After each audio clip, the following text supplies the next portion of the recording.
Hello मेरे प्यारे बच्चों, मैं हूं आपका दोस्त केवी सर। और आज हम लोग बात करने वाले हैं कि फार्मूला पे पूरा फार्मूले की बात करेंगे। क्योंकि कई बार क्या होता है, हम पढ़ते जाते हैं और पीछे के जितने भी फार्मूले होते हैं वो भूलते जाते हैं। तो स्टार्ट करते हैं सेकेंड ईयर से। पर डे एक एक चैप्टर को हम लोग कवर करेंगे। तो चलिए इलेक्ट्रोमैग्नेटिज्म से स्टार्ट करते हैं। इलेक्ट्रोमैग्नेटिज्म में मेरे प्यारे बच्चों अगर मैं बात करूं तो इलेक्ट्रोमैग्नेटिज्म में हम 3 चैप्टर की बात करेंगे। 3 चैप्टर हम पढ़ते हैं, वो ये है। देखा जरा, एक तो है हमारा इलेक्ट्रोस्टैटिक्स है, दूसरा जो है हमारा वो मैग्नेटिज्म है, और तीसरा जो है वो हमारा इलेक्ट्रोमैग्नेटिक वेव है।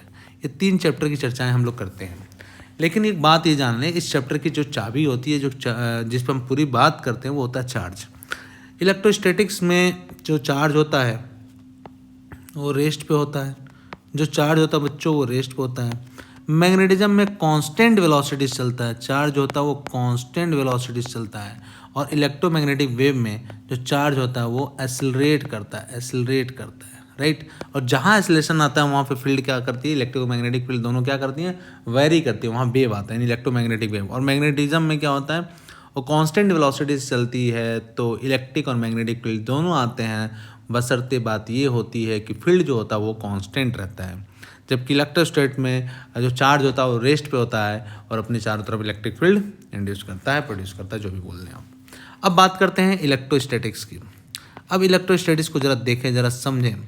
इसमें 2 पार्ट में तोड़ दिया मैंने इलेक्ट्रोस्टैटिक्स को। एक तो इलेक्ट्रो, दूसरा हमारा स्टैटिक्स, ठीक है ना।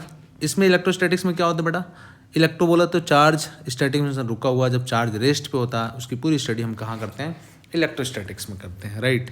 अब चलिए अब बातें करते हैं थोड़ी सी और बात करते हैं इसको पॉइंट वाइज हम इसको पढ़ने की कोशिश करेंगे।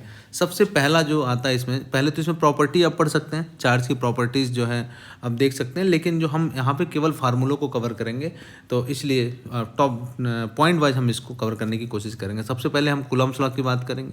जब हम कूलम्ब्स लॉ की बात करते हैं मेरे प्यारे बच्चों, तो कूलम्ब्स लॉ में देखे जरा समझे, कूलम्ब्स लॉ की अगर हम बात करें तो कूलम्ब्स लॉ होता है कि 2 पॉइंट चार्जेज हैं, अगर चाहे पॉजिटिव हों या नेगेटिव हों, है ना। पॉजिटिव चार्जेस होंगे तो रिपेल करेंगे, एक पॉजिटिव एक दूसरा नेगेटिव होगा तो अट्रैक्ट कर देगा। दोनों नेगेटिव चार्जेस होंगे तो भी क्या करेंगे, दूसरे को रिपेल करेंगे, राइट।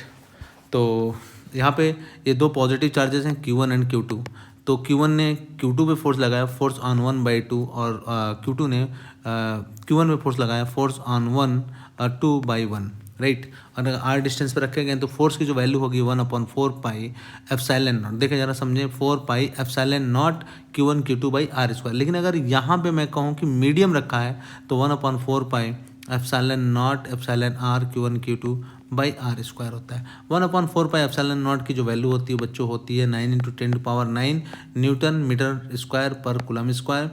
एप्सिलॉन नॉट जो होता है मेरे प्यारे बच्चों, मैं यहाँ पे लिख देता हूँ, एप्सिलॉन नॉट जो होता है वो permittivity of the free space होता है, जिसकी वैल्यू होती है 8.85 × 10⁻12 कूलम पर न्यूटन मीटर स्क्वायर।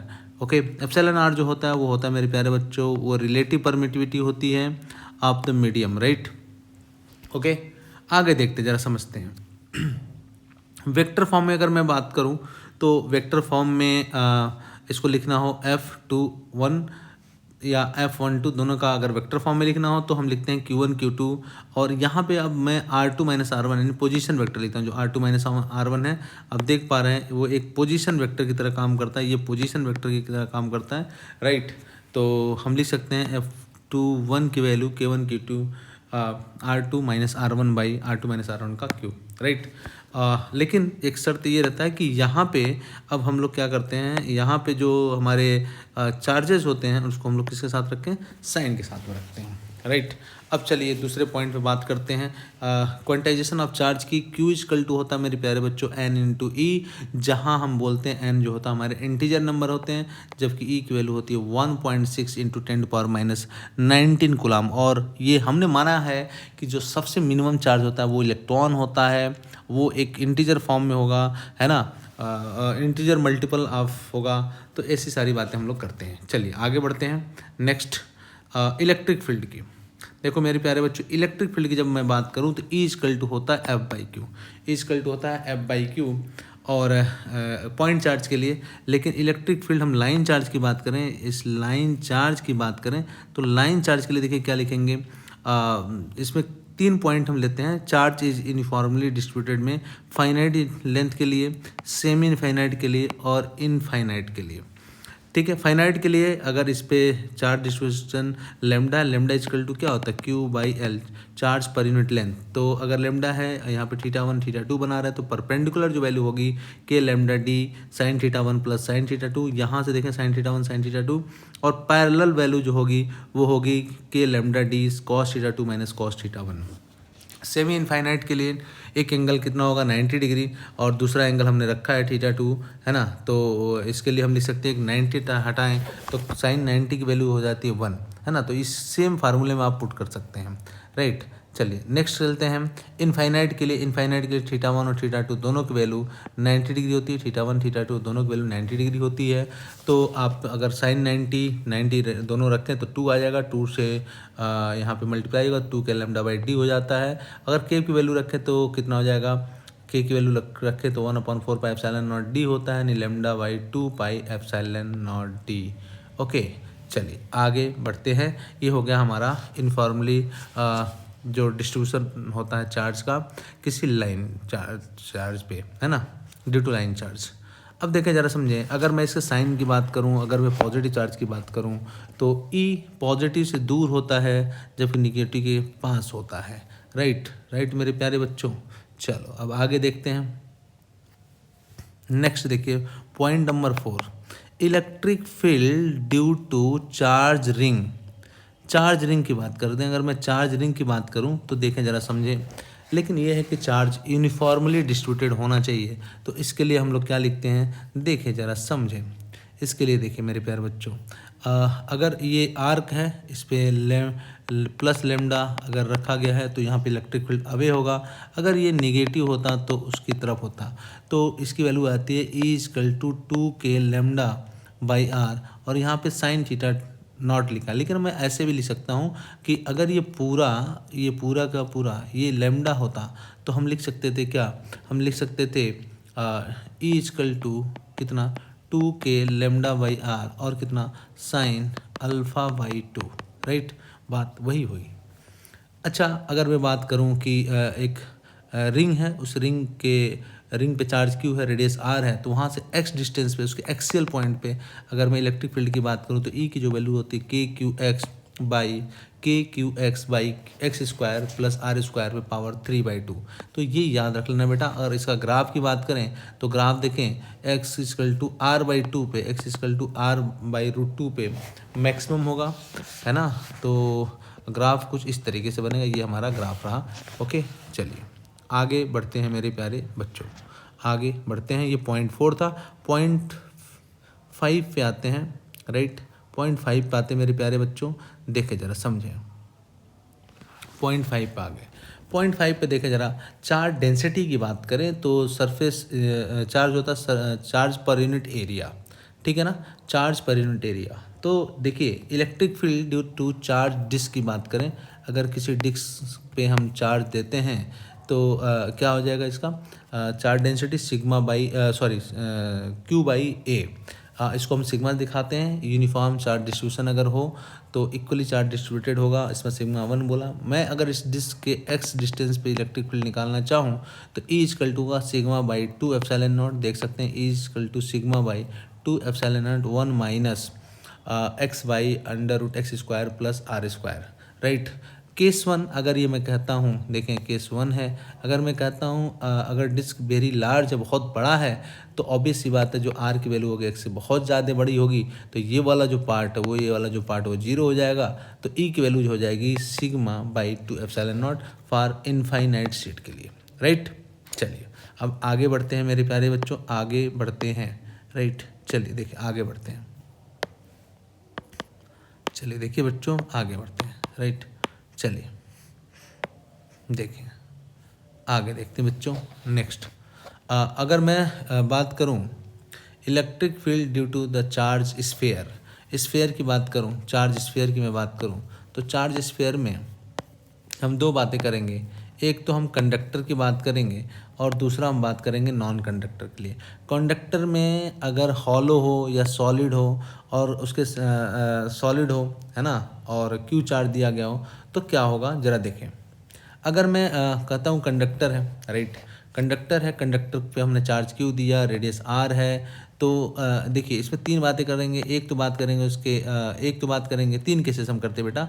एक तो बाहर की बात करते हैं जहाँ पे हम बोलते हैं capital small R is greater than capital R. एक जो होता है उसके सरफेस पे बात करते हैं और दूसरा उसके इनसाइड की बात करते हैं, उसके इनसाइड में। तो देखें जब आर जो है greater, capital R is greater than small R होगा तो इन साइड में कोई चार्ज ही नहीं है, कोई मास ही नहीं है, तो चार्ज भी नहीं होगा। हम जानते हैं चार्ज विदाउट मास के एग्जिस्ट नहीं करता है। तो यहाँ पे ई की वैल्यू कितनी है, 0 हो जाएगी। जबकि आर की वैल्यू अगर बाहर होगा आउटसाइड तो ई की वैल्यू होगी K Q by R square, right. और अगर मैं बात करूं नॉन कंडक्टर की तो अगर मैं, अच्छा एक बात और जान लें कि जब हम किसी कंडक्टिंग गोले को चार्ज देते हैं तो चार्ज हमेशा कहाँ पे आ जाता है, सरफेस पे आ जाता है। और अगर इसके ग्राफ की बात करें तो ये रहा इसका ग्राफ, है ना। आप बोल सकते हैं R equal to capital R तक, यानी सरफेस तक कोई भी इलेक्ट्रिक फील्ड नहीं होगा। नॉन कंडक्टर की बात करें तो नॉन कंडक्टर में देखें, नॉन कंडक्टर में हम चार्ज जब देखते हैं तो सॉलिड के वॉल्यूम में जाता है, और वॉल्यूम में जाता है तो वहाँ पे आता है rho is equal to Q by V, right. देखें चार्ज पर यूनिट वॉल्यूम, तो यहाँ पे देखें ज़रा, जब मैं इसके वॉल्यूम में जाता हूँ तो देखें यहाँ पे भी तीन बातें हैं। एक तो आउटसाइड के लिए हम अगर बात करें R is greater than capital R तो के क्यू बाई आर हो जाएगा, आर स्क्वायर हो जाएगा, ये बात तो क्लियर है। लेकिन इसके इनसाइड के लिए यहाँ स्मॉल आर से मल्टीप्लाई हो जाता है। तो एक बात देखें, यहाँ पे जो ई है वो डायरेक्टली प्रोपोर्शनल टू आर है और ये इन्वर्सली प्रोपोर्शनल है, तो यहाँ पे हो जाएगा रेक्टेंगुलर हाइपरबोला, जबकि यहाँ पे होगा स्ट्रेट लाइन। तो ये ग्राफ बन गया, ये ग्राफ हो गया पहले straight line, R equal to R है ये, उसके बाद से रेक्टेंगुलर हाइपरबोला, राइट। तो देख लीजिए मेरे प्यारे बच्चों, ये ग्राफ मैंने बना दिया, राइट। अब आगे बढ़ते हैं, आगे देखते हैं। इसको रो आर बाई 3 एप्सिलॉन नॉट के फॉर्म में भी लिख सकते हैं। ओके मेरे प्यारे नन्हे मुन्ने बच्चों, अब आ जाते हैं पॉइंट 7 पे। इसको देखते रहें, पर डे देखें, सुने तो अपने आप चीज़ें याद हो जाएंगी।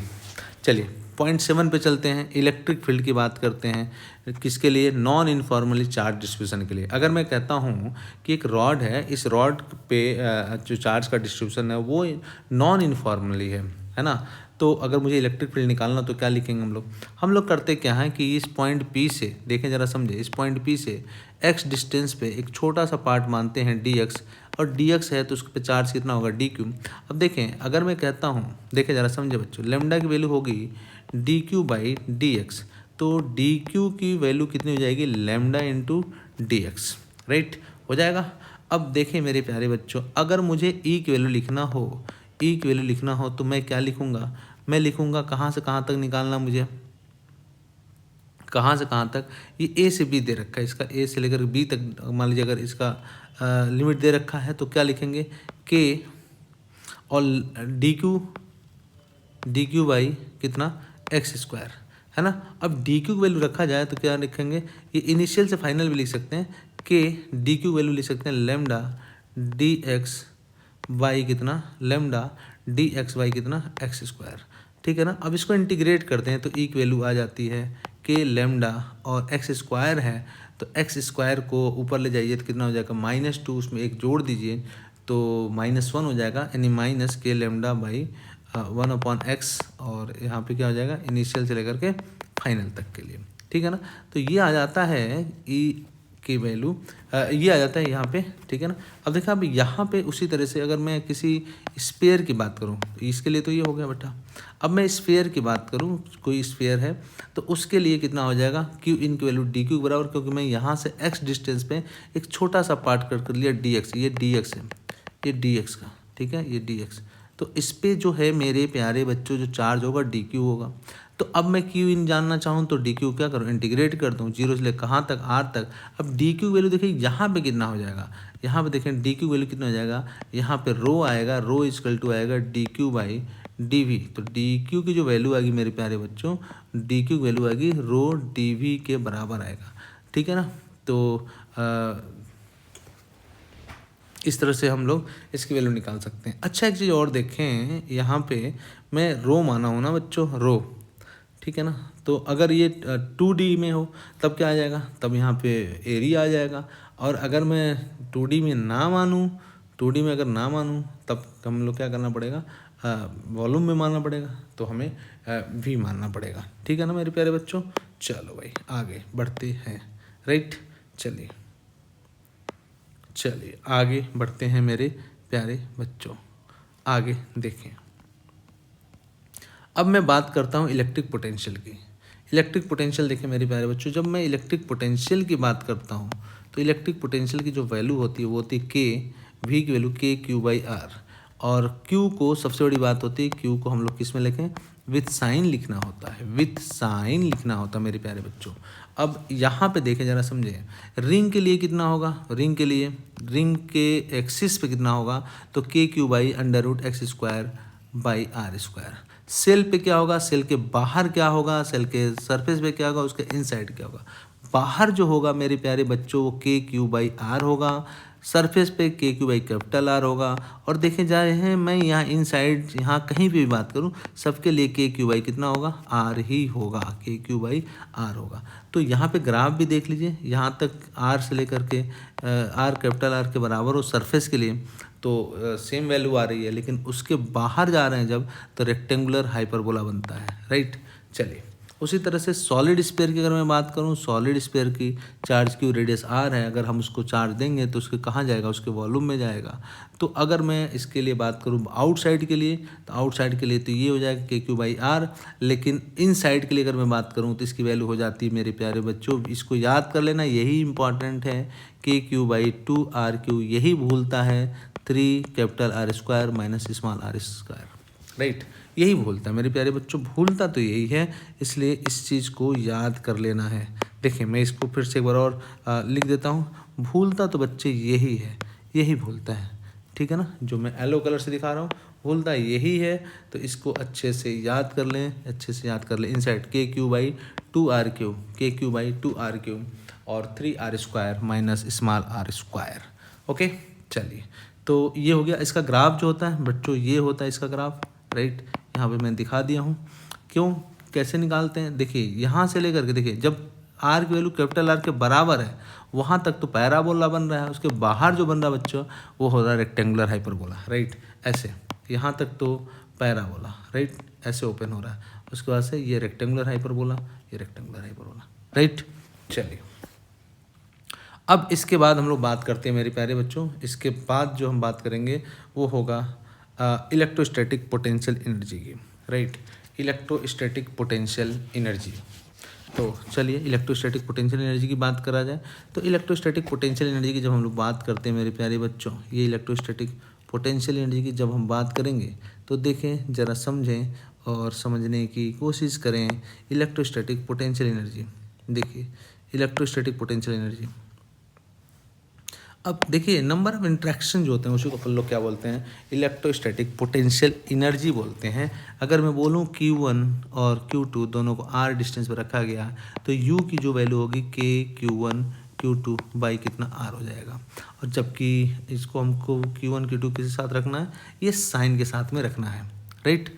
अब सेल्फ एनर्जी की बात करें किसके लिए, एक हॉलो स्फीयर के लिए और सॉलिड स्फीयर के लिए। तो देखिए हॉलो स्फीयर और सॉलिड स्फीयर दोनों की हम लोग बात करेंगे।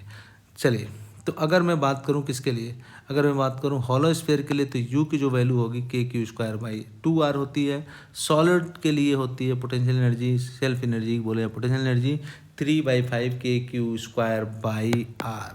तो याद रखना बच्चों इसको, सेल्फ एनर्जी हॉलो के लिए KQ²/2R, इसका 3/5 KQ²/R, राइट। चलिए आगे बढ़ते हैं। नेक्स्ट जो कॉन्सेप्ट बच्चों वो है relation between E and V, relation between E and V।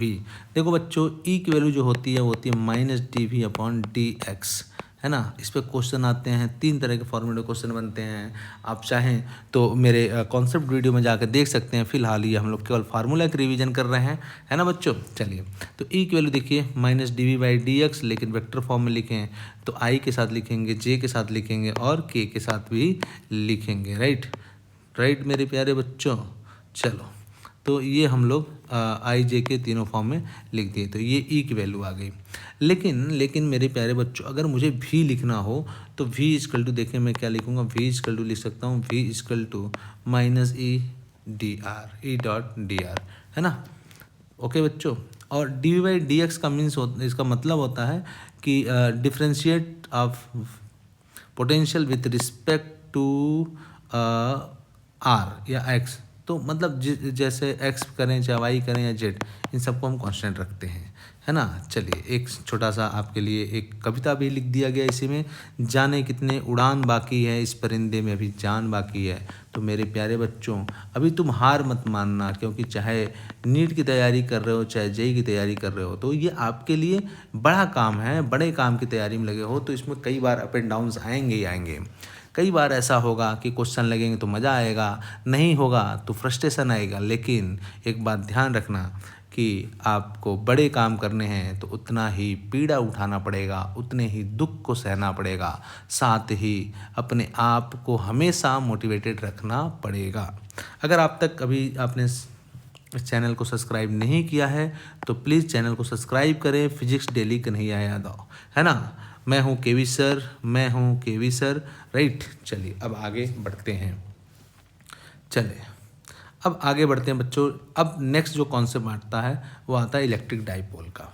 Electric dipole में देखें, इलेक्ट्रिक डाइपोल क्या होता है, कोई दो चार्जेस, एक पॉजिटिव दूसरा नेगेटिव, कोई दो चार्जेस अपोजिट नेचर के और इक्वल मैग्नीट्यूड का हो और बहुत शॉर्ट डिस्टेंस पर रखा हो 2L, तो इस अरेंजमेंट को अपन लोग क्या बोलते हैं, इलेक्ट्रिक डाइपोल बोलते हैं। इलेक्ट्रिक डाइपोल बोलते हैं मेरे प्यारे बच्चों। और डाइपोल जो मोमेंट होता है उसकी वैल्यू होती है कोई एक चार्ज और उनके बीच का डिस्टेंस, तो मैं यहाँ पे ले लिया 2L। तो इलेक्ट्रिक डाइपोल मोमेंट की वैल्यू होती है Q इंटू 2L। ओके, और डायरेक्शन जो होता है हमेशा डायरेक्शन जो होता है वो नेगेटिव चार्ज से पॉजिटिव चार्ज की तरफ होता है, ये ध्यान रखना है, ठीक है ना बच्चों। अब इलेक्ट्रिक फील्ड निकालना चाहते हैं इलेक्ट्रिक डाइपोल की वजह से, इलेक्ट्रिक डाइपोल का एक्सियल पॉइंट पे और हम इक्वेटोरियल पॉइंट पे, देखें ज़रा ये -Q प्लस Q, मैं यहाँ पे इलेक्ट्रिक फील्ड निकालना चाहता हूँ मेरे प्यारे बच्चों। पॉजिटिव चार्ज के लिए अवे होगा और निगेटिव चार्ज के उसकी तरफ होगा। लेकिन जब हम कैलकुलेट करते हैं, दोनों के लिए निकालते हैं बच्चों इलेक्ट्रिक फील्ड की वैल्यू, तो ये आता है 2 PKR/r² माइनस a² पे होल स्क्वायर। लेकिन अगर मैं कहूँ कि r की जो वैल्यू है मच ग्रेटर देन a है, तो एक्सियल पॉइंट पे जो इलेक्ट्रिक फील्ड आता है इस डाइपोल की वजह से आता है 2pk/r³। ओके, डायरेक्शन हमेशा अलोंग P होता है ना, हमेशा अलोंग P होता है और P का डायरेक्शन -Q से +Q की तरफ होता है, राइट। अगर इक्वेटोरियल पॉइंट पे बात करें -Q ये +Q 2 डिस्टेंस रखा, ये इसका इक्वेटोरियल पॉइंट, तो इसकी जो वैल्यू होती है बच्चे वो आती है PK/r² + a² पे पावर 3/2, है ना, 3/2। अगर शॉर्ट में बात करें कि r की वैल्यू बहुत ग्रेटर देन a है, तो हम लिख सकते हैं इक्वेटोरियल पे PK/ कितना r³ PK/ कितना r³ PK/ कितना r³ इक्वेटोरियल पॉइंट पे। जब एक्सियल पॉइंट की बात करते हैं तो 2kP या PK/r³ लिखते हैं, ठीक है। इसका डायरेक्शन जो होता है नेगेटिव साइड के या कह सकते हैं कि जिधर डाइपोल होता है उसके अपोजिट होता है। डाइपोल नेगेटिव से पॉजिटिव जाएगा, इसका देखिए डायरेक्शन हमेशा नेगेटिव होता है, राइट। अब इसका जनरल पॉइंट अगर हम बात करें, इसके जनरल पॉइंट की बात करें मेरे प्यारे बच्चों, देखें ज़रा इसके जनरल पॉइंट की बात करें तो जनरल पॉइंट पे क्या होता है बच्चों, इसके जनरल पॉइंट देखें ज़रा समझें। इसके जनरल पॉइंट की बात करें तो जनरल पॉइंट की जब बात करेंगे मेरे प्यारे बच्चों, तो जनरल पॉइंट पे इसकी जो वैल्यू आती है वो आती है PK, ये देखें ये नीट जनरल पॉइंट पे इसके जनरल PK/r³ 1 + 3 cos²θ, ये आता है जनरल पॉइंट पे, ठीक है ना। और अगर मैं अल्फ़ा की बात करूँ, ये एंगल जो अल्फ़ा बना रहा है ये अल्फ़ा, तो अल्फ़ा की वैल्यू हो जाती है tan θ/2, राइट। चलिए अब नेक्स्ट बातें करते हैं बच्चों पोटेंशियल के लिए। तो पोटेंशियल क्या होगा, एक्सियल पॉइंट पे और इक्वेटोरियल पॉइंट पे। इक्वेटोरियल पॉइंट पे जो पोटेंशियल होता है 0 होता है, लेकिन एक्सियल पॉइंट पे PK/r² - a²। अगर मैं r करता हूँ बहुत बड़ा है तो PK/r² हो जाता है, PK/r² हो जाता है। देख सकते हैं आप PK/ कितना होगा बच्चों, r² हो जाएगा ठीक है ना। और पी की वैल्यू किसके बराबर होगी, पी की वैल्यू चार्ज, कोई एक चार्ज का मैग्नीट्यूड, उनके बीच का डिस्टेंस 2a, राइट। चलिए अब आगे बढ़ते हैं नेक्स्ट टॉपिक पे, टॉर्क की बात कर लें और पोटेंशियल एनर्जी की बात कर लिया जाए। टॉर्क और पोटेंशियल एनर्जी की देखा जाए मेरे प्यारे बच्चों, टॉर्क की और पोटेंशियल एनर्जी की। डाइपोल को अगर हम यूनिफॉर्म इलेक्ट्रिक फील्ड में रख दें तो टॉर्क की वैल्यू होती है P क्रॉस E होती है, torque equal to P cross E, या हम लिख सकते हैं इसको PE साइन थीटा, इसके वैल्यू लिख सकते हैं टॉर्क की, ठीक है। और अगर मैं पोटेंशियल एनर्जी की बात करूं तो U इक्वल टू होता है, पोटेंशियल एनर्जी जो होता है मेरे प्यारे बच्चों वो होता है PE होता है माइनस U इक्वल टू होता है माइनस P डॉट E, तो ये आती है minus PE cos theta, right. तो ये होता है बच्चों। अगर मैं स्टेबल की बात करूं, स्टेबल के लिए तो थीटा की वैल्यू 0 लेते हैं तो यू की वैल्यू मिनिमम आती है, और अगर मैं अनस्टेबल की बात करूं तो थीटा की वैल्यू 180 लेते हैं, यू मैक्सिमम आता है, यू मैक्सिमम आता है जिस पी के बराबर होता है। और 90 डिग्री पे तो मेरे प्यारे बच्चों कॉस 90 0 होता है, तो यू की वैल्यू क्या हो जाएगी, 0 हो जाएगी, 0 हो जाएगी। फिर से मैं कहता हूँ कि अगर आपने इस चैनल को अभी तक सब्सक्राइब नहीं किया है तो प्लीज़ जाके इस चैनल को सब्सक्राइब करें, ओके। चलिए मैं हूँ आपका दोस्त KB sir, okay okay okay okay बच्चों, ओके। चलिए अब बात करते हैं इलेक्ट्रिक फ्लक्स की। अब इलेक्ट्रिक फ्लक्स की थोड़ी चर्चाएं कर लेते हैं मेरे प्यारे बच्चों। जब हम लोग इलेक्ट्रिक फ्लक्स की बात करते हैं तो फ्लक्स क्या होता है, किसी भी क्रॉस सेक्शनल एरिया से कितने number of electric field lines pass करती हैं उसी को हम लोग बोलते हैं क्या, उसको हम लोग बोलते हैं, बोलो उसको बोलते हैं मेरे प्यारे बच्चों, उसको बोलते हैं electric flux, okay okay okay okay बच्चों, ओके।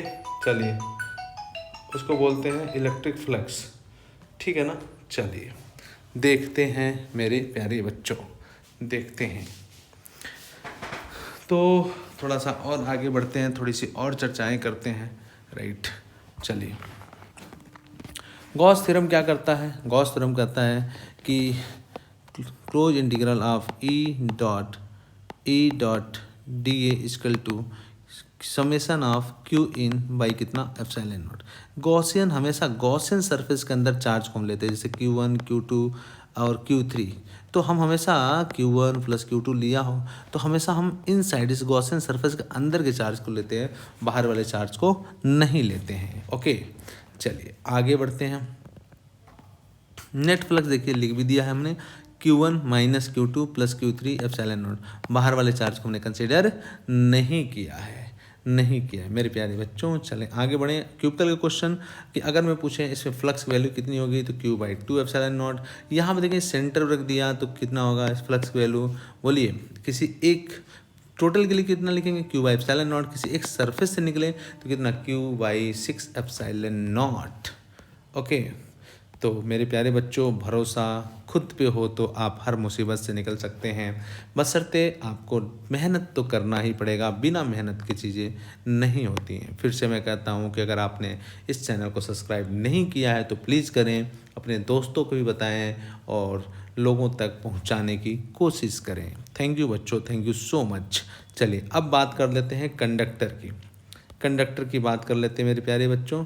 तो कंडक्टर की थोड़ी सी चर्चाएं कर लेते हैं कंडक्टर की, या फिर चलिए कंडक्टर के लिए हम अलग से एक चर्चा कर सकते हैं, या फिर यही देख सकते हैं, कोई दिक्कत वाली बात नहीं है।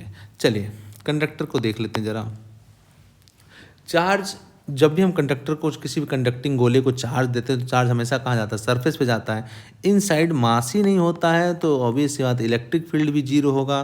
देखिए इलेक्ट्रिक फील्ड 0 है यहाँ पे, इलेक्ट्रिक फील्ड 0 है यहाँ पे, और अगर इलेक्ट्रिक फील्ड 0 है वॉल्यूम पोटेंशियल जो होता है वो कांस्टेंट होता है। पोटेंशियल चाहे हम यहाँ पे कहीं पे भी निकाल, कहीं पे भी निकाल लीजिए, कहीं पे निकाल लीजिए, जो पोटेंशियल होता था KQ/, कितना R होता था उस सरफेस तक।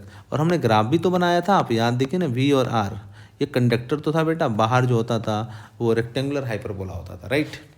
तो पोटेंशियल जो होता है कांस्टेंट होता है, इलेक्ट्रिक फील्ड इनसाइड 0 होती है, और चार्ज जब भी हम देते हैं कंडक्टिंग गोले को तो हमेशा कहाँ पे आता है वो सरफेस पे। तो आप ऐसे याद कर सकते हैं कि जब क्या चार्ज दिया किसी कंडक्टिंग गोले को तो चार्ज कहाँ डोला, सरफेस पे। तो चार्ज जब देंगे कंडक्टिंग गोला तो चार्ज सरफेस पे डोला। चलिए, कनेक्टिंग टू कंडक्टर्स, अगर दो कंडक्टर्स को हम ऐड करते हैं, जोड़ते हैं, तो बच्चों, मेरे प्यारे बच्चों, ये तब तक चार्ज फ्लो होगा जब तक कि दोनों का पोटेंशियल सेम नहीं हो जाए। तो जब तक पोटेंशियल सेम नहीं होगा तब तक वो चार्ज फ्लो करता रहेगा। तो जब कनेक्ट करते हैं तो दोनों का पोटेंशियल सेम होता है, दोनों बॉडीज़ का। अर्थिंग करते हैं तो पोटेंशियल जीरो हो जाता है, ठीक है। Potential of body will always be zero. चलिए, इस पे क्वेश्चन मैंने किया हुआ है, अगर आपने अभी तक नहीं देखा है तो आप जाके एक बार देख सकते हैं। चलिए आगे बढ़ते हैं मेरे प्यारे बच्चों।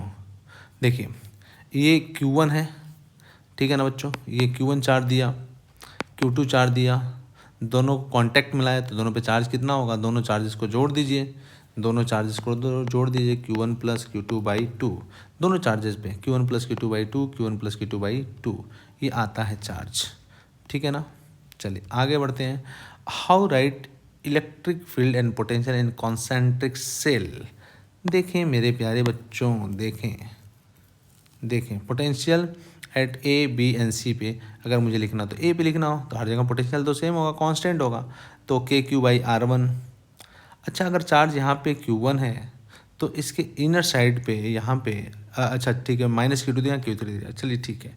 तो दूसरे वाले सेल की वजह से कितना होगा भाई, आउटसाइड है, कितनी दूरी पे है, देख लें R2 पे, तो कितना होगा KQ/R2, है ना। और तीसरे वाले के पे क्या होगा, KQ/R3, ठीक है। लेकिन अगर मैं बी पे बात करूँ तो बी पे देखिए, बी पे इसके इनसाइड तो हर जगह पोटेंशियल सेम होगा, तो KQ/RB। Q2 के लिए सॉरी Q1 की वजह से अगर मैं देखूं बी पे तो क्या लिखेंगे, KQ1 बाई जितना दूर उसका रेडियस होगा उसको लेंगे। Q2 के लिए हम लिखेंगे KQ/RB, Q3 के लिए KQ/R3, राइट। तो ये हमारा पोटेंशियल। और सी पे अगर मैं बात करूँ तो सबके लिए जो हम रेडियस लेंगे RC लेंगे, तो KQ1/RC, KQ-KQ2/RC, KQ3/RC, ओके। और अगर मैं इलेक्ट्रिक फील्ड की बात करूँ तो ए पे 0 होगा, बी पे KRB का स्क्वायर Q1 - Q2 होगा, इसी पे अगर मैं बात करूँ KRC का square Q1 - Q2 plus Q3 होगा। तो ये होगा मेरे प्यारे बच्चों। तो अगर अभी तक, मैं फिर से बात ये कहता हूँ मेरे प्यारे बच्चों कि अगर अभी तक आपने इस चैनल को सब्सक्राइब नहीं किया है तो प्लीज़ जा करें, ताकि हम लोग और भी वीडियो बनाएं और भी मोटिवेशन मिले वीडियो को बनाने के लिए। मैं हूँ आपका दोस्त KB सर। थैंक यू बच्चों, थैंक यू सो